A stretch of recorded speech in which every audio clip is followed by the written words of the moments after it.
Very good evening, Sat Shri Akal. Indian Penal Code के regarding today we are going to discuss with section 93, 94, 95 and section 19. These sections are one of the most important part जो हमारे main में आते हैं, pre में आते हैं. इसको प्लीज आप ध्यान में रखना.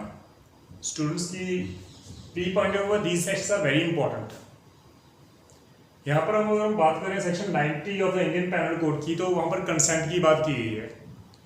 Consent under the misconception of fact, consent जो अपने थ्रेट से ली है किसी की कंसेंट.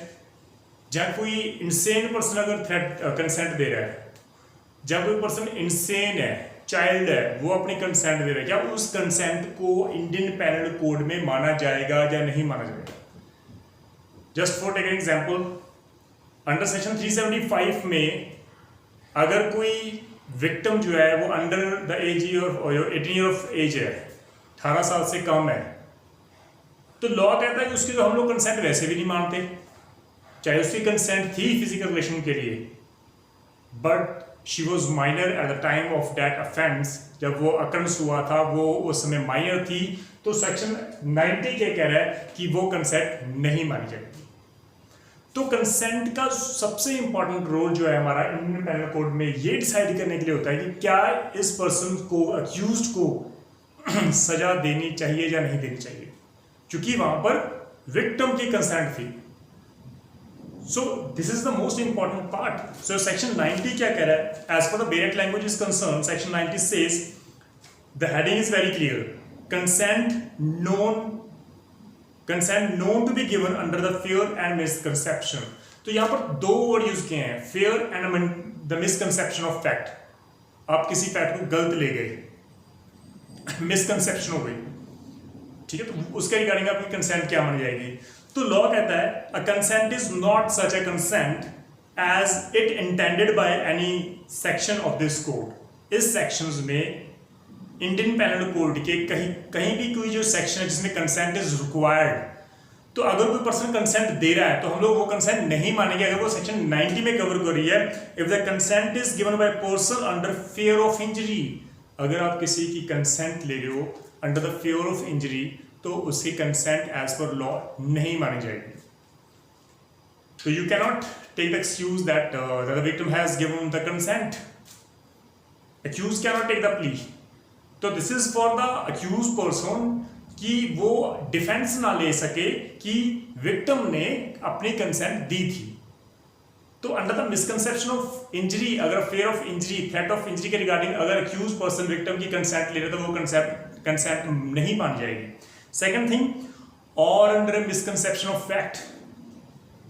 मिसकंसेप्शन, एक जो हाउस है वो ए का हाउस है, A is the real owner of that house. B को पता है कि वो A जो है he is the real owner of the house, लेकिन B जो है वो C को इंड्यूस करता है कि एक्चुअली वो घर का जो मालिक है वो D है, और D wants to sell his house. C जो है वो अलाउ कर देता है under the misconception of fact के रिगार्डिंग कि उस घर का मालिक D है ना कि A. तो अगर जो सी की कंसेंट ली गई है बी द्वारा under the inducement of such fact, तो ये तो मिसकंसेप्शन ऑफ फैक्ट है. तो लॉ कहता है कि इस कंसेंट, इस सर्कमस्टांसेस में सी की कंसेंट नहीं मान जाएगी. Further, and the person doing the act knows, if the person doing the act knows or has reason to believe, accused को पता है कि भाई मैंने तो विक्टिम की कंसेंट जो है वो अंडर द थ्रेट ली है, जहां under the misconception of fact ली है. तो लॉ कहता है the consent was given in consequence of fear and misconception. तो हम लोग मान के चलेंगे कि विक्टिम की जो कंसेंट है वो अंडर द थ्रेट ली गई है, अंडर द फेयर ली गई है, और under the misconception of fact उसने अपनी कंसेंट दी है. दैट मीन्स टू से the accused had the knowledge at the time of such offence कि भाई यहाँ पर विक्टिम की जो कंसेंट मैंने ली है वो अंडर थ्रेट ली है, जहां under the misconception of fact. अगर रियल पिक्चर विक्टिम को पता होती तो वो अपनी कंसेंट कभी ना देता. अगर सी को पता होता कि ये जो घर है वो डी का नहीं है ए का है, तो वो अपनी कंसेंट कभी ना देता. लेकिन under the inducement he believed, उसने बी की स्टेटमेंट पे बिलीव किया और अपनी कंसेंट दे दी. तो this is not the consent as per the law. Second para says the consent of insane person. Law कहता है तो यहाँ पर मैं थोड़ा सा एक बात और क्लियर कर दूं, लाइक जब हमने कॉन्ट्रैक्ट एक्ट कंप्लीट किया था, तो मैंने जब उसकी कॉन्ट्रैक्ट की स्टार्टिंग की थी, तो मैंने आपको बिल्कुल क्लियर कर दिया था कि एक जो इनसेन पर्सन राइट, वो जब सेन होता है तब वो कॉन्ट्रैक्ट कर सकता है, जब वो इनसेन होता है तो वो कॉन्ट्रैक्ट नहीं माना जाएगा, राइट। तो ये बिल्कुल सेक्शन 90 भी कह रहा है कि कंसेंट ऑफ इनसेन पर्सन क्या है under the Indian penal code. If the consent is given by a person who from unsoundness of mind, first unsoundness of mind, पागल है वो by birth भी हो सकता है या naturally भी हो सकता है। Second thing, और intoxication, नशे की हालात में, वो नशे की हालत में था जब उसने कंसेंट दी, तो he did not know about the fact कि exactly वो किस वजह से और किस लिए वो कंसेंट दे रहा है, उसको एग्जैक्ट पिक्चर नहीं पता थी, इसलिए वो कंसेंट नहीं मानी जाएगी। और is unable to understand the nature, तो जब वो पर्सन अपनी कंसेंट दे रहा होता है, पहली बात वो इनसेन था या फिर वो इंटॉक्सिकेशन के अंदर था, नशे की हालत में था, कि उसको एग्जैक्टली ही did not know or did not understand the nature of the thing, कि वो किस वजह से किसके लिए वो कंसेंट दे रहा है, तो लॉ कहता है कि वो कंसेंट नहीं मानी जाएगी under the Indian penal code. Third para says the consent of a child की कंसेंट की बात कर रहा हूं, तो यहां पर बिल्कुल क्लियर है, unless the contrary appears from the context if the consent is given by a person who is under 12 year of age, that important thing, under 12 year of age। तो लॉ कहता है कि सेक्शन 90 सेज कि under 12 year of as अगर कोई person बच्चा consent देता है तो वो कंसेंट नहीं माना जाएगा। तो दैट मीन्स टू से अगर विक्टिम ऑफ जो है वो रेप की विक्टिम जो है वो 15 ईयर ऑफ एज है, तो लॉ कहता है कि यहाँ पर जो फर्स्ट लाइन है वो क्या है, basically unless the contrary appears from the context. अब 375 में बिल्कुल क्लियर दिया गया है कि under the age of 18 year की बात कर रहे हैं, तो अगर वो माइनर है तो वो तो 375 डील कर रहा है कि भाई माइनर अगर 18 ईयर से बिलो, अगर किसी के विदाउट कंसेंट, अगर विद कंसेंट के अगर आप किसी से फिजिकल रिलेशन बनाओगे तो वो रेप है। तो यहाँ पर आप 90 का बेनिफिट लेने की जरूरत नहीं है, क्योंकि आपके पास ऑलरेडी आपका जनरल रूल आपके पास अवेलेबल है सेक्शन 375 में। तो वहाँ पर कंसेंट की एज ज़्यादा दी गई है, यहाँ पर कम दी गई है। This is the general and that is special law 375। वहाँ पर कंसेंट स्पेशली मेंशन की गई है, इसलिए वो यहाँ पे बोर्ड लिखा है unless the contrary context appears, और वहाँ पे 370 में हमारे कंटेक्स्ट ऑलरेडी अपीयर है। तो ये काफ़ी इंपॉर्टेंट है हमारा सेक्शन 90 कंसेंट के रिगार्डिंग। तो अब हम बात करें section 93, communication made in good faith. Communication made in good faith, अगर यहाँ पर मैं सिंपल सी बात कर रहा हूँ, एक पर्सन भाग के बी के पास जाता है, उसको कम्युनिकेट करता है कि आपके बेटे की डेथ हो चुकी है, एंड सडनली वो सुनने के बाद उसको अटैक आया था, वो वहीं पे पड़ जाता है, and the real picture is कि उसके बेटे की डेथ हुई नहीं है और उसने वो झूठ जाके बोला है। तो लॉ कहता है कि communication made in good faith, ये सिर्फ सेक्शन 93 में प्रोटेक्शन किसको दी गई है, वो कम्युनिकेशन जो गुड फेथ में दी गई है, राइट। अगर एक्चुअल में वहां पर एक्सीडेंट हो रहा था, उस फैमिली के बेटे का एक्सीडेंट हो गया, बच्चे का एक्सीडेंट हो गया, एंड सडनली स्ट्रेंजर पर्सन उस घर में जाता है कि उसको बताने के लिए कि भाई आपके बच्चे का एक्सीडेंट होता है, उसको उठा के आप हॉस्पिटल ले जाओ। This is the communication made in good faith. अगर वो गुड फेथ में देता है ताकि वो अपने बच्चे को उठा के वो हॉस्पिटल में लेके जा सके, तो वो कम्युनिकेशन गुड फेथ में है। और जब वो कम्युनिकेट कर रहा होता है उस फैमिली को, तो उस फैमिली को सडनली शॉक्ड की वजह से अगर किसी को अटैक आता है या अदरवाइज कोई इंजरी आ जाती है, तो लॉ कहता है कि बेसिकली वो पर्सन जिसने कम्युनिकेशन दी थी वो गुड फेथ में दी थी, and he has done no offence under the Indian penal code. So section 93 says no communication made in good faith is an offense, so nothing is an offense by reason just of any harm। सिर्फ उसकी family को harm हो गया है, right, हमें से क्या, but मैंने तो कंसेंट जो अपनी कम्युनिकेशन दी थी वो तो गुड फेथ में दी है। लेकिन अगर वहां पर मेरी इंटेंशन इलीगल है, आई मीन मैलिक इंटेंशन है, जब मैं कम्युनिकेट कर रहा होता हूँ, तो definitely that is an offence, मैं वहां पर ऑफेंस कमिट कर रहा हूँ। ये इंपॉर्टेंट है आपके लिए। Illustration further says a surgeon in good faith communicate to a patient his opinion that he cannot live। वो एक डॉक्टर जिसकी जिम्मेवारी है पेशेंट को बचाने की, अगर वो गुड फेथ में पेशेंट को कह रहा है कि आप बड़ी बहुत मुश्किल है कि आप पहली बार तो आप जी नहीं सकते, हार्डली आपके पास 24 आवर्स है, उसके बाद आपकी डेथ हो जाएगी।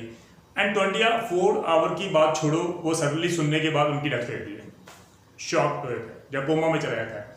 तो भाई यहाँ पर कम्युनिकेशन डॉक्टर ने गुड फेथ में की थी। ना तो कम्युनिकेशन करते समय डॉक्टर की कोई मैलिक इंटेंशन थी, मैलाफाइड इंटेंशन थी कि डॉक्टर को हम लाइबल ठहरा सकें, इसलिए लॉ कहता है कि that the communication made in good faith is not offense under the Indian Penal Code. Then we have a section 94. This is one of the most important section जहाँ पर confusion है सभी students को, तो वहाँ पर हम लोग बिल्कुल क्लियर कर लेंगे इस पिक्चर को। 94 के रिगार्डिंग वर्ड यूज किया गया, act to which a person is compelled by threat. Compelled by threat, मैं एक के घर पे गया, एक के घर पे जाते मैंने उस पर जो अपनी पिस्टल थी वो उसकी खोपड़ी पे लगा ली और मैंने कहा कि भाई अगर आप अपने बेटे को थप्पड़ नहीं मारोगे तो मैं आपको मार डालूंगा, राइट? तो वो उस थ्रेट के अंडर अपने बेटे को थप्पड़ मार रहा है। मैंने फिर कहा कि अगर अपनी वाइफ को थप्पड़ नहीं मारते, अगर आप अपनी वाइफ को भी नहीं मारोगे तो मैं आपको भी मार डालूंगा। तो वो उस थ्रेट के अंडर अपनी वाइफ को थप्पड़ मार रहा है, तो भाई वो कोई ऑफेंस नहीं कर रहा। Law says act to which a person is compelled by threat to do that act. अगर वो एक्ट कर रहा है तो वो कोई ऑफेंस नहीं है। लेकिन लॉ कहता है life is equal to life. एक पर्सन की जिंदगी दूसरे पर्सन की अगर जिंदगी की अगर मैं तुलना करूं कि इसकी इंपॉर्टेंट लाइफ है या इसकी इंपॉर्टेंट लाइफ है, तो लॉ कहता है they both are equal in the eye of law. अगर मैं एक को थ्रेट कर रहा हूं कि मैं आपके बेटे को गोली से मार डालूंगा अगर आपने अभी सी को गोली नहीं मारी, अभी आप सी को शूट करो वरना मैं आपके बेटे को शूट कर दूंगा, जहां मैं आपको शूट कर डालूंगा। तो लॉ कहता है कि यहां पर लाइफ सी की या उस पर्सन की जिसको मैं थ्रेट कर रहा हूं वो लाइफ इक्वल है। तो वो सिचुएशंस में अगर वो पर्सन अंडर थ्रेट किसी को मार रहा है तो वो ऑफेंस कमिट कर रहा है। ये हम सेक्शन 594 की हम बात कर रहे हैं। तो 94 की अगर डायरेक्ट की लैंग्वेज की बात कर रहा हूं तो सेक्शन 94 की 2 लाइनें मैं छोड़ के बात कर रहा हूं, क्योंकि 2 लाइनें जो एक्सेप्शन है वहां पे बोले except murder and offence against the state punishable with death. Murder को छोड़ के 302 सेक्शन को छोड़कर जब वो सारे सेक्शंस इंडियन पेनल कोड में जहां पर स्टेट ने उस ऑफेंस को डेथ पेनल्टी दी हुई है, जिसकी सजा ऑफेंस की डेथ पेनल्टी है, तो उन सेक्शंस को छोड़कर nothing is an offence which is done by a person who is compelled to do it by threat. अगर उस पर्सन ने अंडर द थ्रेट कोई ऑफेंस कमिट किया है, कोई एक्ट किया है जिसकी सजा डेथ नहीं है, जब उसने किसी का मर्डर नहीं किया, तो लॉ कहता है दिस इज वो he has committed no offence, उसने कोई भी ऑफेंस कमिट नहीं किया, which at the time of doing it reasonably cause the apprehension that instant death to that person will otherwise be the consequences। ये line important है। अगर मैं एक को थ्रेट कर रहा हूं कि अभी मैं आपको मारूंगा, अभी अभी अभी राइट नाउ मैं आपको शूट करूंगा अगर आपने सी की लेग्स को फ्रैक्चर नहीं कर रहे हो, उसकी लात तोड़ डालो, उसकी जो लेग है, उसकी लेफ्ट लेग है या उसकी राइट लेग है, उस पर आप इतनी इंजरीज करो कि वो खड़ा ना हो सके। अगर आपने ऐसा नहीं किया तो मैं आपको अभी की अभी शूट कर दूंगा, अभी के अभी। तो यहां पे वर्ड लिखा है that instant death to that person. That person कौन है? जिसको मैं थ्रेट कर रहा हूं। अगर उसको वहीं पे इमीडिएटली डेथ का खतरा है तो डेफिनेटली वो ऑन द स्पॉट वो एक्ट करेगा और उसने वो कोई ऑफेंस कमिट किया है, अदरवाइज सेक्शन 302 और अदरवाइज जिसकी ऑफेंस की पेनल्टी डेथ पेनल्टी है, तो उसके अलावा अगर कोई भी ऑफेंस कमिट कर रहा है, हार्म कर रहा है, ग्रेव असर्ट कर रहा है, राइट, तो वो ऑफेंस नहीं माना जाएगा। लेकिन अगर उसको इंस्टेंट डेथ नहीं है, वहां पे उसको खतरा नहीं है, अगर मैं कह रहा हूं देखो भाई अगर आपने सी को इंजर नहीं किया तो मैं कल आपको आकर मार डालूंगा, तो भी मैं कल आके मारूंगा ना, आपके पास टाइम तो है ना, पुलिस को इन्फॉर्म कर दो। तो अगर पुलिस को इन्फॉर्म नहीं किया, आप मेरे कहने पे सी को आप उसको मार के आ रहे हो, पीट के आ रहे हो, उसको ग्रीवियस इंजरी करके आ रहे हो, तो लॉ कहता है कि आपने ऑफेंस कमिट किया है, क्योंकि आपके पास तो टाइम है पुलिस को इन्फॉर्म करने का, क्योंकि आप पे ऊपर इंस्टेंट डेथ का जो कोई है वो थ्रेट नहीं है। तो ये इंपॉर्टेंट है आपके लिए This is important. Proviso says the person doing the act did not of his own accord means the consent, or from a reasonable apprehension of harm to himself, short of instant death, place himself in a situation by which he become subject to such constraint. Law कहता है कि अगर कोई person खुद अपनी ही situation, ऐसी situation जिसने खुद क्रिएट की है और उसमें वो खुद ही फंस जाए और उसको किसी के अंडर, थ्रेट के अंडर उसको काम करना पड़ रहा है और वो कोई ऑफेंस कमिट कर रहा है, तो लॉ कहता है कि उसको इस सेक्शन का बेनिफिट नहीं मिलेगा. Like suppose A and B and C 3 person accuse person है जो वो ए के घर पे थेफ्ट करने गए हैं. उसने वहां पर चोरी की, ए ने, बी ने और ए ने मिलके उस घर के वे जो मालिक थे, ऑनर थे, उसको काफी पीटा भी, चोरी भी की, गोल्ड भी वहां से चुरा लिया, व्हीकल भी चुरा लिया और वहां से वापस आ गए. सी ने उस समय दौरान एक वीडियो बना ली और वो अब ए को और बी को थ्रेट कर रहा है कि मैं ये वीडियो है वो वायरल कर दूंगा, पुलिस को बता दूंगा अगर आपने एफ को जाके नहीं मारा. तो लॉ कहता है यहां पर तो आप बेनिफिट ले नहीं सकते. It's very clear in itself कि जो आपने खुद ऐसी सिचुएशन क्रिएट की है कि आप खुद उसमें आके खुद फंस गए. तो लॉ कहता है कि ऐसे सिचुएशंस में आपको इस सेक्शन का बेनिफिट नहीं मिलेगा क्योंकि आपको जब थ्रेट किया गया था you were along with that person has committed some sort of offense. आपने तीनों ने मिलकर एक offense commit किया था जो इलीगल था. अगर वो अब आपको ब्लैकमेल कर रहे हैं, अदरवाइज कोई थ्रेट कर रहे हैं कोई फर्दर offense commit करने के लिए, तो अगर आप ऐसा कर रहे हो तो भाई आप you are liable. तो इसलिए वर्ड यूज किया गया है यहाँ पर. place himself in the situation by which he became subject to such constraint. वो खुद ही अपने आप उस सिचुएशंस में फंस गया कि उसको अंडर थ्रेट काम करना पड़ रहा है. तो लॉ कहता है कि आपको बेनिफिट नहीं मिलेगा. ये इंपॉर्टेंट है. Explanation 1 says a person who of his own consent or by reason of threat of being beaten, उसको पता है मुझे पीटा जाएगा, उसने डिकैत को ज्वाइन कर लिया. किस थ्रेट के अंदर कि मुझे डिकैत आके पीटेगी, अदरवाइज अगर मैंने उसको ज्वाइन ना किया, तो आपने ज्वाइन कर लिया, राइट. नोइंग देयर कैरेक्टर, उसको पता था कि ये किसी को मार भी सकते हैं. Is not entitled to the benefit of this exception. तो आपको इस एक्सेप्शन का बेनिफिट नहीं मिलेगा क्योंकि आपको इंस्टेंट डेथ बिल्कुल नहीं है.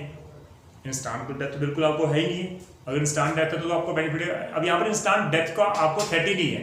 तो लॉ इस कहता है कि इसलिए आप बेसिकली अगर आप ज्वाइन कर रहे हो उसके बाद ऑफेंस कमिट करोगे तो you are liable. You cannot take the benefit of this proviso section 94 की जो है उसमें आप बेनिफिट आपको नहीं मिलेगा. Second explanation says a person seized by a gang of डिकैत ने एक को उठा लिया, right, and forced by threat of instant death to do a thing which is an offense of law. और अब उसको उठा के डिकैत कह रही कि आप ऐसा ऑफेंस कमिट करो जो एक्चुअल में लॉ में वो ऑफेंस है. लाइक फर्दर एक अगर आप गोल्ड स्मिथ को आप उठा रहे हो, राइट, स्मिथ, सॉरी यहाँ पर स्मिथ बोलेगा, for example a Smith compelled to take his tool and to force the door of the house of the dacoit to enter and plunder it. अगर आप स्मिथ को उठा रहे हो और उसको कह रहे हो कि ठीक है अपने टूल्स लेके चलो हमारे साथ वरना हम आपको पीटेंगे या आपको मार डालेंगे अभी के अभी, तो वो टूल लेके जा रहा है. अब आप किसी के घर पे जा रहे हो, आप उस स्मिथ को कह रहे हो कि इस घर का ताला आप तोड़ डालो, जहाँ उसको अनलॉक कर दो, तो वो बेचारा अंडर थ्रेट वो सब कुछ कर रहा है. तो जब वो सारा कुछ अपना अंडर थ्रेट कर रहा है तो लॉ कहते हैं वो तो उस ऑफेंस कमिट कर ही नहीं रहा क्योंकि उसने कोई ऐसा ऑफेंस कमिट किया नहीं जिसकी डेथ पेनल्टी है. अगर वो ऐसा कमिट करेगा तो definitely he is liable. The benefit of this section जो है वो उसको मिलेगा ही नहीं अगर वो ऐसा ऑफेंस कमिट कर रहा है जिसकी पेनल्टी डेथ पेनल्टी है. अदरवाइज उसके अलावा अगर कोई भी ऑफेंस कमिट कर रहा है अंडर थ्रेट कि उसको पता है कि आप मुझे वो मार डालेंगे अगर मैं ऐसा काम ना किया, तो डेफिनेटली कोई भी आप ऑफेंस कमिट नहीं कर रहे. ये काफी इंपॉर्टेंट है. Then we have section 95 act causing slight harm. हम लोग दोस्त जो हैं वो आराम से जो जा रहे होते हैं तो कोई पीछे से आराम से पुश कर देता है फोर्सफुली विदाउट एनी इंटेंशन कि आपको कोई इंजरी हो जाएगी. जस्ट आपके ऊपर बिल्कुल फोर्स यूज किया और आप नीचे गिर गए, आपका दांत टूट गया, तो भाई उसने कौन सा ऑफेंस कमिट कर दिया, वो तो स्लाइट हार्म कर रहा था. अब स्लाइट हार्म करते हुए अगर आपको मेजर हार्म हो गया तो he is not liable for that offence, right. हम लोग जब छोटे थे, नेचुरली जब स्कूल में पढ़ते थे, तो अगर वो चेयर पे बैठता था हम लोग चेयर को पुश कर लेते थे पीछे कि वो गिर जाएगा। अगर वो गिर गया, उसको इंजरीज आ गई, उसको फ्रैक्चर हो गया, तो मैं यहाँ पर लाइबल नहीं हूँ, क्योंकि वो बहुत स्लाइट हार्म था, जो मेरी इंटेंशन थी स्लाइट हार्म की थी। अगर वो मेजर हार्म हो रहा तो मैं लाइबल कैसे हो सकता हूँ? Got it? तो ये काफी इंपॉर्टेंट है आपके लिए सेक्शन 95। तो यहाँ पर pre point of view is very important, directly question put किए जाते हैं। So nothing is an offence by reason that it cause or that it intended to cause or that it known to be likely to cause any harm if that harm is so slight that no person of the ordinary sense and temper would complain of such harm। कोई भी एक normal person जो है वो एक छोटी सी बात को लेके वो कोर्ट में नहीं जाएगा कि ना जी आपने मुझे धक्का क्यों मारा। ठीक है जी, अगर दो दोस्त हैं, एक अगर आपको शोल्डर पे पुश कर रहे हैं, कैसे हो भाई, तो ये उसने ऑफेंस नहीं किया, आप पुलिस को कंप्लेंट नहीं कर सकते भाई इसने मेरे शोल्डर पे पुश किया है और ये पूछा है कि हाँ भी कैसे हो भाई, तो ये तो मुझे फोर्स यूज कर रहा है। तो लॉ कहता है this is not a force actually under the Indian penal code, this is a very slight harm और एक कॉमन पर्सन इसकी कंप्लेंट नहीं कर सकता, ये इंपॉर्टेंट है। अगर ऐसी सिचुएशंस में अगर कॉमन मैन को वहां पर प्लेस करके रखेंगे, हम ये देखेंगे कि क्या कॉमन जो मैन है वो इस सिचुएशंस में क्या करेगा, क्या वो कंप्लेंट करेगा या नहीं करेगा। अगर वो कंप्लेंट नहीं करेगा तो डेफिनेटली आपने ऑफेंस कमिट नहीं किया, ये काफी इंपॉर्टेंट है। So guys please section 93, 90, 94, 95 these 4 sections are very important. आपको काफी जो है बेसिकली इसकी बेयर लैंग्वेज को समझना पड़ेगा, specially section 94 of the Indian penal code काफी टेक्निकल है क्योंकि वहां पर इंस्टेंट डेथ की बात की गई है। अगर आपको इंस्टेंट डेथ का खतरा है और आपसे कहा जा रहा है कि आप कोई ऑफेंस कमिट करो अदर देन डेथ पेनल्टी, तो डेफिनेटली आप कर सकते हो अंडर थ्रेट और आपने कोई ऑफेंस कमिट नहीं किया। लेकिन आप ऐसा ऑफेंस नहीं कर सकते जहां पर आपकी लाइफ और दूसरे की विक्टिम जिसको आप मारने जा रहे हो उसकी लाइफ और आपकी life equal in the eye of law है, तो आप उस सिचुएशंस में आपको कोई भी बेनिफिट नहीं दिया जाएगा। तो प्लीज इसको आप ध्यान में रखना। In case of any doubt, in case of any problem please आप डिस्कस कर लेना, क्योंकि ये जो सेक्शंस हैं ये सिर्फ डायरेक्ट लैंग्वेज ही सफिशिएंट है हमारे लिए। कल से हम जो हमारा प्राइवेट डिफेंस वो हमारा शुरू हो जाएगा और जो उसकी केस लॉ जो है हमारी के काफ़ी इंपॉर्टेंट है प्राइवेट डिफेंस के अंदर, वो सारे हम लोग कवर करेंगे, इसको प्लीज़ आप ध्यान में रखना। And in case of any problem, in case of any doubt please आप कमेंट करके पूछना, मैं उसका रिप्लाई कर दूंगा। तो थैंक यू सो मच, सत श्री अकाल।